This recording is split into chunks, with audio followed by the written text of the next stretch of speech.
Gentleman Henrico, Mr. Morrissey. The patron yield for a question. Will the gentleman yield? I'm delighted to yield. Gentleman yields. Thank you. Given that it's generally our policy to promulgate legislation when there's a need or a necessity for that legislation, could the gentleman tell me whether or not there's been a run on the local precincts in Prince William County where people are engaging in voter fraud? Mr. Speaker, I'd respond to the gentleman by saying that having talked to many election officials, and like many of you on Election Day, I try to get around to virtually every one of my precincts to thank the people that run the election process, many of whom are volunteers. They do great work. So I get a chance to talk to many of them in 19 precincts in my district. And virtually all of those volunteers tell me the same thing. Scott, we really do need to have a photo ID system. The gentleman raises a good question, because currently in the United States, according to the NCSL, which many of us follow, Florida, Georgia, Hawaii, Indiana, Louisiana, Michigan, and South Dakota all have requirements for photo ID. And so other states, I would say the gentleman from Henrico, are essentially recognizing that there is virtue and benefit to having a photo ID system such that we have more integrity and an opportunity to reduce voter fraud if it should occur. Mr. Speaker, would the gentleman yield for another question? Will the gentleman yield? I yield. Gentleman yields. I realize that the gentleman is always concerned about casting too broad a net, and I would ask the gentleman if this legislation, if it would pass, would have caught the following situation or the following person. My former neighbor, this is not fictitious, it's a true individual, former neighbor is 94 years old. She was an icon of Verina. She voted every time she could. She voted for Thomas Dewey, for Ike, Nixon, Ford, both Bushes, and according to her, anybody who ran against that fella FDR. She outlived 2 husbands.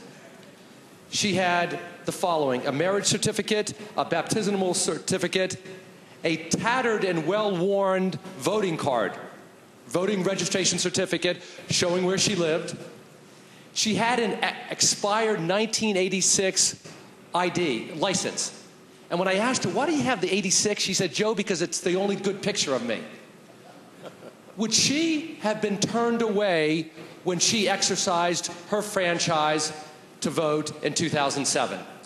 I would respond to the gentleman that if she did not take advantage of some very forward-thinking programs we have here in Virginia, yes, she would. But let me respond by saying that right now, any citizen of the Commonwealth can go, if they're of age, can go to the DMV, and I think for $10, and if I'm wrong about that, forgive me, and you can get just a generic ID with your address and your photo and so on and so forth. And many of the documents that the gentleman referred to that his friend and former neighbor had would have been sufficient to get her an ID at the DMV. And so I would say to the gentleman that there's not going to be any substitute for individual responsibility and the need for people to acquire photo ID. I believe, and I think most of the people in this body believe, that the vast majority of citizens in the Commonwealth in 2010 have photo ID. And if they don't have photo ID, they can go to the DMV and for a very small cost receive that photo ID, which is not only good for voting, but is practical for other aspects of life. Will the gentleman yield for another question? I will yield. Hey, let me get in the middle of this, okay? Gentleman Henrico. Would the gentleman yield for another question? Will the gentleman yield? I yield. Gentleman yields. If Myrtle went to the voting precinct and she had in 2007, and she even had a 2005 license plate, and the people at the voting precinct said, hey, Myrtle, how are you? How's Duchess doing? They all knew her.